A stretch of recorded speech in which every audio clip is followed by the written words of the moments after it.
أعوذ بالله من الشيطان الرجيم ولا تسبوا الذين يدعون من دون الله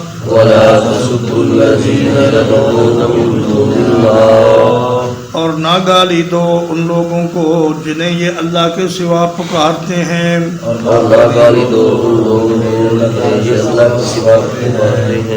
فَيَسُبُّ اللَّهَ عَدْوًا بِغَيْرِ عِلْمٍ تو وہ اللہ کو گالی دیں گے زیادتی کرتے ہوئے کچھ جانے بغیر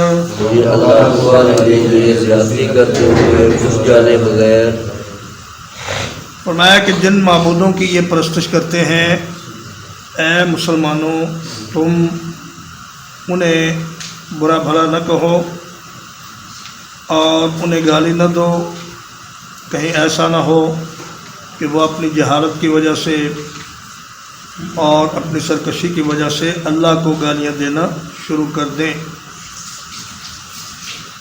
اللہ کو ان کی گالی سے فرق نہیں پڑتا، لیکن یہ اس لیے ان کو سمجھایا کہ چونکہ انہیں اپنے خداؤں سے ایک عقیدت ہے اور وہ انہیں اپنا مشکل کشا اور حاجت روا سمجھتے ہیں، اب تم مثبت طریقے سے اپنی دعوت کو پیش کرو، توحید کا بیان کرو، شرک کا رد کرو، لیکن کسی کے معبود کو گالی نہ دو، اس لیے کہ اس سے وہ اشتعال میں آئے گا اور مشتعل ہو کر آپ کے سچے خدا کو وہ گالیاں دینا شروع کر دے گا۔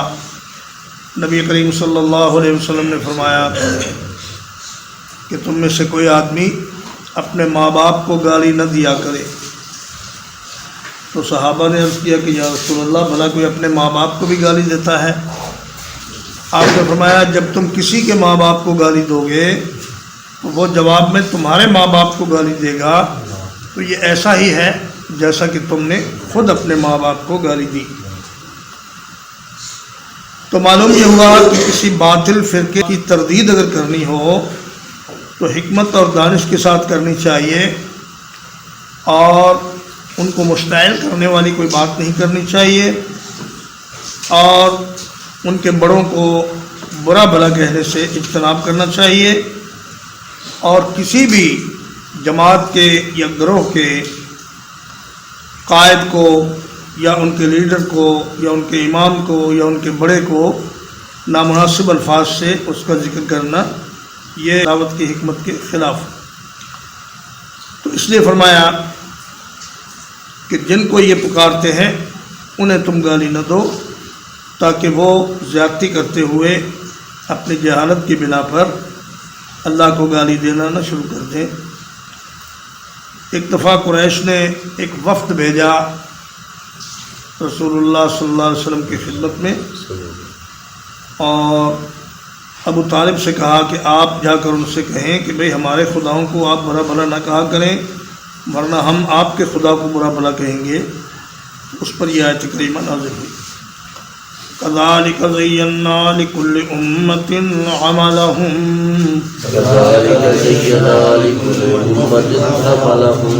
اسی طرح آراستہ کر دیا ہے ہم نے ہر ایک گروہ کے لیے ان کے عمل کو،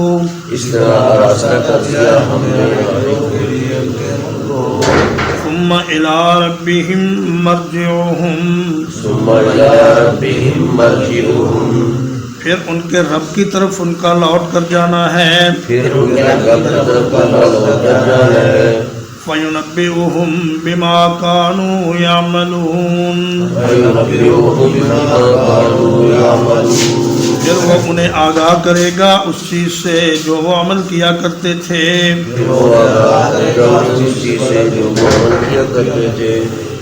فرمایا کل حزب بما لدیہم فرحون، ہر آدمی اپنے اپنے عقیدے پر اور اپنی اپنی جماعت پر خوش ہے، مطمئن ہے، اور وہ یہ سمجھتا ہے کہ صرف ہم ہی حق پر ہیں، باقی سب ناحق پر ہیں۔ فرمایا کہ یہ خوش فہمی اکثر لوگوں کو ہوتی ہے کہ صرف ہمارا گروہ حق پر ہے، لیکن حق پر وہی ہوگا جو اللہ کی کتاب اور نبی کریم صلی اللہ علیہ وسلم کی سنت پر عمل کرنے والا ہوگا۔ آپ صلی اللہ علیہ وسلم نے فرمایا کہ بنی اسرائیل 72 فرقوں میں بٹ گئے اور میری امت 73 فرقوں میں بٹ جائے گی، اور فرمایا کلہم فی النار الا واحدہ، سب جہنم میں جائیں گے، صرف ایک گروہ ایسا ہوگا جو جہنم سے بچ کر جنت میں چلا جائے گا۔ تو عرض کیا گیا کہ یا رسول اللہ ہمیں ان کی کوئی نشانی بتائیے، تو آپ نے فرمایا ما انا علیہ و اصحابی، فرمایا کہ وہ لوگ ہوں گے کہ آج میں اور میرے صحابہ جس طریقے پر ہیں اسی طریقے پر جو چلنے والے لوگ ہوں گے وہ جنت میں جائیں گے۔ تو فرمایا کہ ہر ایک گروہ کو اپنا طریقہ اور اپنا راستہ اور اپنا مذہب اور اپنا دین اچھا لگتا ہے، لیکن اللہ تبارک و تعالی قیامت کے دن انہیں بتائے گا کہ کون حق پر تھا اور کون ناحق پر تھا۔ وَأَقْسَمُوا بِاللَّهِ جَهْدَ أَيْمَانِهِمْ اور انہوں نے قسمیں کھائیں اللہ کی اپنی قسموں کو مضبوط کرتے ہوئے،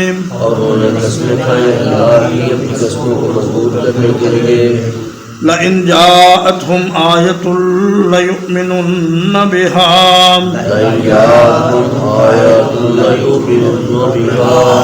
اگر آ جائے ان کے پاس کوئی نشانی تو وہ ضرور ایمان لے آئیں گے اس کے ساتھ۔ اگر آ جائے ان کے پاس کوئی نشانی تو وہ ضرور ایمان لے آئیں گے اس کے ساتھ۔ قُلْ إِنَّمَا الْآيَاتُ عِندَ اللَّهِ، قُلْ إِنَّمَا الْآيَاتُ عِندَ اللَّهِ، کہہ دیجئے کہ معجزات تو اللہ کے اختیار میں ہیں، کہہ دیجئے معجزات اللہ کے اختیار میں ہیں۔ وَمَا يُشْعِرُكُمْ، وَمَا يُشْعِرُكُمْ، اور تمہیں کیا خبر، اور تمہیں کیا خبر، أَنَّهَا إِذَا جَاءَتْ لَا يُؤْمِنُونَ، أَنَّهَا إِذَا جَاءَتْ لَا يُؤْمِنُونَ، یہ کہ جب وہ نشانی آ جائے گی تو پھر بھی یہ ایمان نہیں لائیں گے۔ اگر وہ نشانی آ جائے گی تو پھر بھی ایمان نہیں لائیں گے۔ یہ بڑے بڑے جو کافر سردار تھے ایک دفعہ نبی کریم صلی اللہ علیہ وسلم کے پاس آئے اور کہا کہ دیکھو جی عیسیٰ علیہ السلام مردوں کو زندہ کر دیتے تھے، موسیٰ علیہ السلام کے لیے اللہ نے ایک چٹان سے 12 چشمے جاری کر دیے، اور حضرت صالح علیہ السلام کی قوم کے لیے اللہ نے پہاڑ سے اونٹنے پیدا کر دی، تو آپ بھی ہمارے لیے کوئی معجزہ دکھا دیں تو ہم مان جائیں گے۔ تو نبی کریم صلی اللہ علیہ وسلم نے فرمایا کہ تم کس قسم کا معجزہ چاہتے ہو؟ کہنے لگے یہ جو صفا کا پہاڑ ہے اس کو آپ ہمارے لیے سونا بنا دیجئے تو ہم سارے کے سارے مسلمان ہو جائیں گے۔ آپ صلی اللہ علیہ وسلم کو کچھ امید ہو چلی کہ شاید یہ لوگ اس نشانی کو دیکھنے کے بعد واقعی مسلمان ہو جائیں۔ تو جب آپ دعا کرنے لگے تو جبریل امین آئے اللہ کے حکم سے، اور انہوں نے کہا کہ یا رسول اللہ آپ اگر کہیں گے تو صفا کو سونے کا پہاڑ بنا دیا جائے گا، لیکن پھر اگر انہوں نے نہ مانا تو ان سب کو عذاب کے ذریعے تباہ و برباد کر دیا جائے گا۔ تو اب آپ پہاڑ کو سونے کا بنوانا چاہتے ہیں یا ان میں سے بعض لوگوں کی ہدایت چاہتے ہیں؟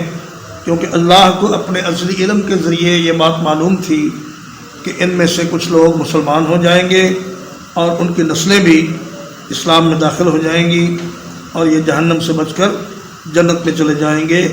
تو نبی کریم صلی اللہ علیہ وسلم نے فرمایا کہ یا اللہ میں پہاڑ کو سونے کا نہیں بنوانا چاہتا، میں تو یہ چاہتا ہوں کہ ان میں سے توبہ کرنے والے توبہ کریں اور جن کی قسمت میں اور مقدر میں خیر ہے وہ اللہ کے دین میں داخل ہو جائیں اور اللہ کے عذابوں سے بچ جائیں۔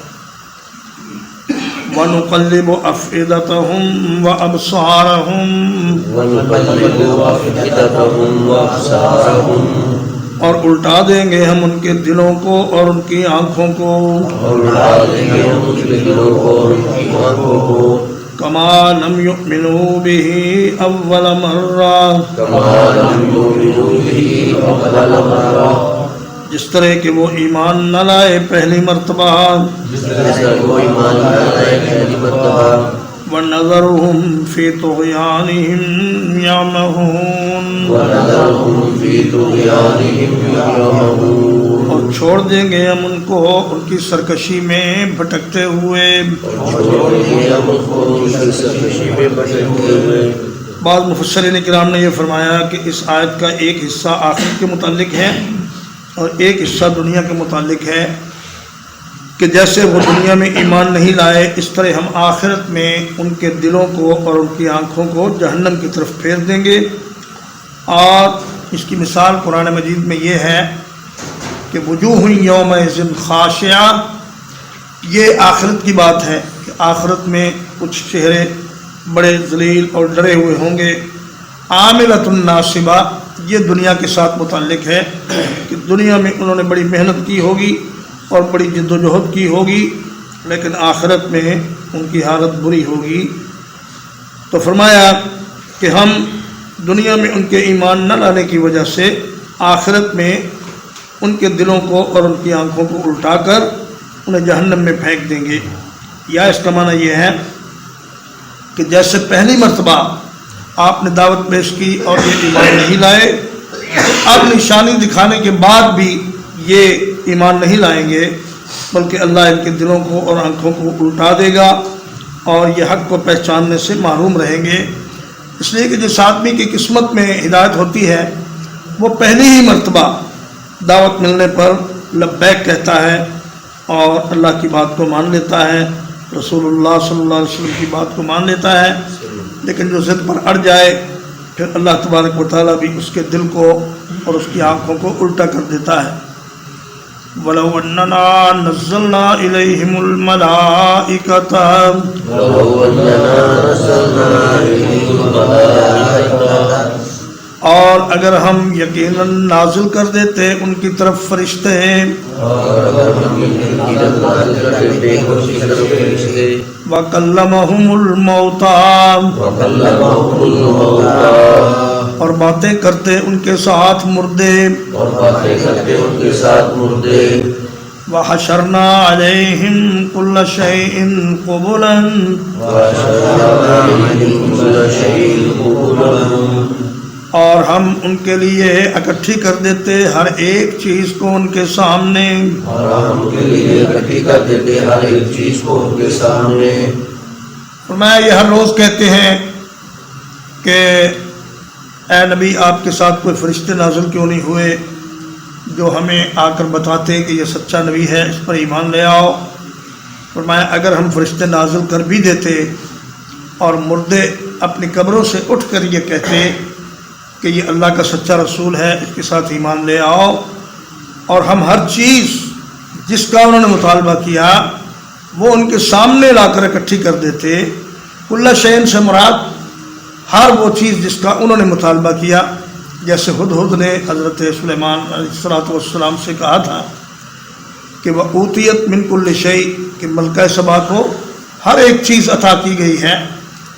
تو ہر ایک چیز کا مطلب کہ جو اس کی بادشاہی اور سلطنت سے تعلق رکھنے والی ہر چیز ہے وہ اسے عطا کی گئی ہے۔ یہاں بھی کل شیء کا معنی یہ ہوگا کہ ہر وہ چیز جس کا انہوں نے مطالبہ کیا ہے اگر ہم ان کے سامنے لا کر کھڑی کر دیتے، قبلن کا معنی سامنے، اور اسی سے قبل اور دبر کے الفاظ ہیں، آگے والی چیز اور پیچھے والی چیز۔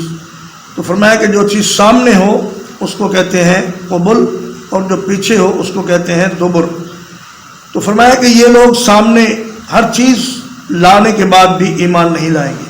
ما كانوا ليؤمنوا الا ان يشاء الله، ما كانوا ليؤمنوا الا ان يشاء الله، نہیں ہے یہ ایمان لانے والے مگر یہ کہ اللہ چاہے، نہیں ہے یہ ایمان لانے والے کہ اللہ چاہے، ولكن اکثرهم يجهلون، ولكن أكثرهم يجهلون، لیکن ان کے اکثر بدتمیزی کرتے ہیں۔ لیکن ان کے اکثر بدتمیزی کرتے ہیں۔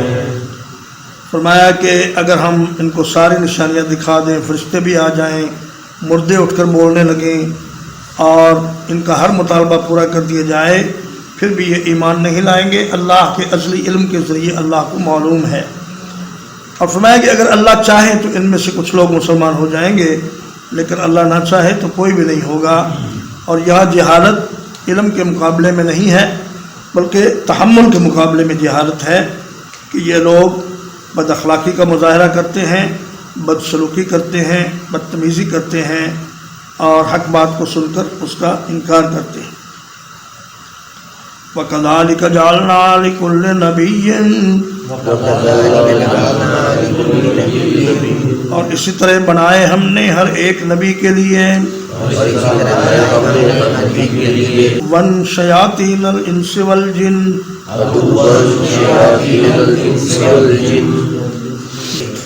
دشمن سرکش انسان اور جن، یوحی بعضهم الی بعض، ان کا بعض کے دل میں ڈالتا ہے، زخرف القول غرورا، خوشنما باتیں دھوکہ دینے کے لیے۔ فرمایا کہ انسانوں میں سے بھی کچھ شیاطین ہوتے ہیں، سرکش اور نافرمان ہوتے ہیں، اور جنات میں سے بھی سرکش ہوتے ہیں۔ نبی کریم صلی اللہ علیہ وسلم سے پوچھا گیا کہ اللہ کے رسول کیا انسانوں میں بھی شیطان ہوتے ہیں؟ آپ نے فرمایا ہاں، جو لوگ نہ ماننے والے اور ضد کرنے والے اڑیل لوگ ہوتے ہیں یہ شیاطین ہی ہوتے ہیں۔ اور فرمایا انسانوں کے شیطان جنوں کے شیطانوں سے زیادہ خطرناک ہوتے ہیں۔ اور آپ نے فرمایا کہ اللہ نے جنات میں سے ایک شیطان ہر انسان کے ساتھ لگا دیا ہے۔ پوچھا گیا یا رسول اللہ آپ کے ساتھ بھی؟ آپ نے فرمایا ہاں میرے ساتھ بھی تھا، ولکنہ اسلم، فرمایا کہ وہ مسلمان ہو گیا ہے اور اب مجھے وہ خیر اور بھلائی کے سوا کسی بات کا حکم نہیں کرتا۔ اور اس کی ایک عبارت یوں بھی پڑھی گئی ہے ولکننی اسلم، کہ میں اس شیطان سے محفوظ رہتا ہوں، اللہ نے مجھے اپنی حفاظت میں لے رکھا ہے۔ تو ہر انسان کے پاس اس کے ساتھ ایک شیطان لگا دیا گیا ہے جو اس کے دل میں وسوسے ڈالتا ہے، لیکن اللہ تبارک و تعالیٰ کی ہدایت اور اللہ کا قرآن اس کو ہدایت کی طرف بلاتا ہے۔ وَلَوْ شَاءَ رَبُّكَ مَا فَعَلُوهُ، اور اگر چاہتا تیرا رب تو نہ کرتے وہ، فَذَرْهُمْ وَمَا يَفْتَرُونَ، اور چھوڑ دیجئے ان کو اور ان کی بہتان بازیوں کو۔ فرمایا یہ جو کچھ کر رہے ہیں انہیں ان کے حال پر چھوڑ دیں، آپ زیادہ پریشان نہ ہوں، اور جو جھوٹے الزامات یہ آپ پر اور اللہ پر لگا رہے ہیں انہیں لگانے دیں۔ تھوڑا سا وقت ہے، یہ جب گزر جائے گا تو پھر ان کا حساب کتاب ہوگا اور انہیں سزا ملے گی۔ ترجمہ ایک بار دہرا لیجیے۔ وَلَا تَسُبُّوا الَّذِينَ يَدْعُونَ مِن دُونِ اللَّهِ، اور مت گالی دو ان کو جنہیں یہ اللہ کے سوا پکارتے ہیں۔ فَيَسُبُّوا اللَّهَ عَدْوًا بِغَيْرِ عِلْمٍ، تو یہ اللہ کو گالی دیں گے زیادتی کرتے ہوئے بغیر علم کے۔ كَذَلِكَ زَيَّنَّا لِكُلِّ أُمَّةٍ عَمَلَهُمْ، اسی طرح ہم نے مزین کر دیا ہر ایک گروہ کے لیے ان کے عمل کو۔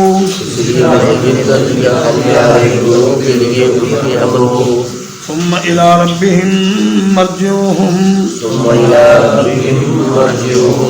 پھر ان کے رب کی طرف ہے لوٹ کر جانا ان کا۔ فَيُنَبِّئُهُم بِمَا كَانُوا يَعْمَلُونَ فَيُنَبِّئُهُم بِمَا كَانُوا يَعْمَلُونَ پھر وہ انہیں آگاہ کرے گا اس چیز سے جو وہ عمل کرتے تھے. پھر وہ انہیں آگاہ کرے گا اس چیز سے جو وہ عمل کرتے رہے. وَأَقْسَمُوا بِاللَّهِ جَهْدَ أَيْمَانِهِمْ وَأَقْسَمُوا بِاللَّهِ جَهْدَ أَيْمَانِهِمْ اور انہوں نے قسمیں کھائیں اللہ کی اپنی قسموں کو مضبوط کرتے ہوئے. اور انہوں نے قسمیں کھائیں اللہ کی اپنی قسموں کو مضبوط کرتے ہوئے. لَإِنْ جَاءَتْهُمْ آيَةٌ لَيُؤْمِنُنَّ بِهَا لَئِنْ جَاءَتْهُمْ آيَةٌ لَيُؤْمِنُنَّ بِهَا کہ اگر آ گئی ان کے پاس کوئی نشانی تو وہ ضرور اس پر ایمان لے آئیں گے. اگر آگے ان کے پاس کوئی نشانی ہو تو ضرور ایمان لے آئیں گے. قُلْ إِنَّمَا الْآيَاتُ عِنْدَ اللَّهِ قُلْ إِنَّمَا الْآيَاتُ عِنْدَ اللَّهِ کہہ دیجئے کہ نشانیاں تو اللہ کے پاس ہیں. کہہ دیجئے نشانیاں تو اللہ کے پاس ہیں. وَمَا يُشْعِرُكُمْ وَمَا يُشْعِرُكُمْ اور تمہیں کیا خبر ہے اور تمہیں کیا خبر ہے أَنَّهَا إِذَا جَاءَتْ لَا يُؤْمِنُونَ أَنَّهَا إِذَا جَاءَتْ لَا يُؤْمِنُونَ کہ جب وہ نشانی آ جائے گی تو پھر بھی یہ ایمان نہیں لائیں گے. جب نشانی آ جائے گی تو پھر بھی ایمان نہیں لائیں گے. وَنُقَلِّبُ أَفْئِدَتَهُمْ وَأَبْصَارَهُمْ وَنُقَلِّبُ أَفْئِدَتَهُمْ وَأَبْصَارَهُمْ اور الٹا دیں گے ہم ان کے دلوں کو اور ان کی آنکھوں کو. اور الٹا دیں گے ہم ان کے دلوں کو اور ان کی آنکھوں کو. كَمَا لَمْ يُؤْمِنُوا بِهِ أَوَّلَ مَرَّةٍ كَمَا لَمْ يُؤْمِنُوا بِهِ أَوَّلَ مَرَّةٍ جس طرح وہ پہلی بار ایمان نہیں لائے. جس طرح وہ پہلی بار ایمان نہیں لائے. وَنَذَرُهُمْ فِي طُغْيَانِهِمْ يَعْمَهُونَ وَنَذَرُهُمْ فِي طُغْيَانِهِمْ يَعْمَهُونَ اور چھوڑ دیں گے ہم ان کو اپنی سرکشی میں پھٹکتے ہوئے. اور چھوڑ دیں گے ہم کو اپنی سرکشی میں بھٹکتے ہوئے. وَلَوْ أَنَّنَا نَزَّلْنَا إِلَيْهِمُ الْمَلَائِكَةَ وَلَوْ أَنَّنَا نَزَّلْنَا عَلَيْهِمُ الْمَلَائِكَةَ اور اگر ہم نازل کرتے ان کی طرف فرشتوں کو. اور اگر ہم نازل کرتے ان کی طرف فرشتوں کو. وَكَلَّمَهُمُ الْمَوْتَى وَكَلَّمَهُمُ الْمَوْتَى اور باتیں کرتے ان کے ساتھ مردے. اور باتیں کرتے ان کے ساتھ مردے. وَحَشَرْنَا عَلَيْهِمْ كُلَّ شَيْءٍ قُبُلًا وَحَشَرْنَا عَلَيْهِمْ كُلَّ شَيْءٍ قُبُلًا اور اکٹھی کر دیتے ہم ان کے لیے ہر چیز سامنے لا کر. اور ہم سامنے لا کر. مَا كَانُوا لِيُؤْمِنُوا بِمَا كَانُوا يُؤْمِنُونَ نہیں تھے وہ ایمان لانے والے. نہیں تھے وہ ایمان لانے والے. إِلَّا أَن يَشَاءَ اللَّهُ إِلَّا أَن يَشَاءَ اللَّهُ مگر یہ کہ چاہتا اللہ تعالی. مگر یہ کہ چاہتا اللہ تعالیٰ. وَلَٰكِنَّ أَكْثَرَهُمْ يَجْهَلُونَ وَلَٰكِنَّ أَكْثَرَهُمْ يَجْهَلُونَ لیکن ان کے اکثر جہالت کا مظاہرہ کرتے ہیں. لیکن ان کے اکثر جہالت کا مظاہرہ کرتے ہیں. وَكَذَلِكَ جَعَلْنَا لِكُلِّ نَبِيٍّ وَكَذَلِكَ جَعَلْنَا لِكُلِّ نَبِيٍّ اور اسی طرح بنائے ہم نے ہر ایک نبی کے لیے. اور اسی طرح ہم نے بنائے ہر ایک نبی کے لیے. عَدُوًّا شَيَاطِينَ الْإِنسِ وَالْجِنِّ عَدُوًّا شَيَاطِينَ الْإِنسِ وَالْجِنِّ دشمن انسانوں اور جنوں کے شیاطین کو. دشمن انسانوں اور شیاطین کو. یوحی بعضهم إلی بعض یوحی بعضهم إلی بعض دل میں ڈالتے ہیں ان کے بعض کی طرف. دل میں ڈالتے ہیں ان کے بعض کی طرف. زخرف القول غرورا چکنی چپڑی باتیں دھوکہ دینے کے لیے. چکنی چپڑی باتیں دھوکہ دینے کے لیے. وَلَوْ شَاءَ رَبُّكَ مَا فَعَلُوهُ وَلَوْ شَاءَ رَبُّكَ مَا فَعَلُوهُ اور اگر چاہتا تیرا رب تو نہ کرتے وہ. اور اگر چاہتا تیرا رب تو نہ کرتے وہ. فَذَرْهُمْ وَمَا يَفْتَرُونَ فَذَرْهُمْ وَمَا يَفْتَرُونَ تو آپ چھوڑ دیں ان کو اور ان کی بہتان بازیوں کو. آپ چھوڑ دیں ان کو اور ان کی بہتان بازیوں کو. وصلی اللہ علی نبینا محمد و آلہ وصحبہ.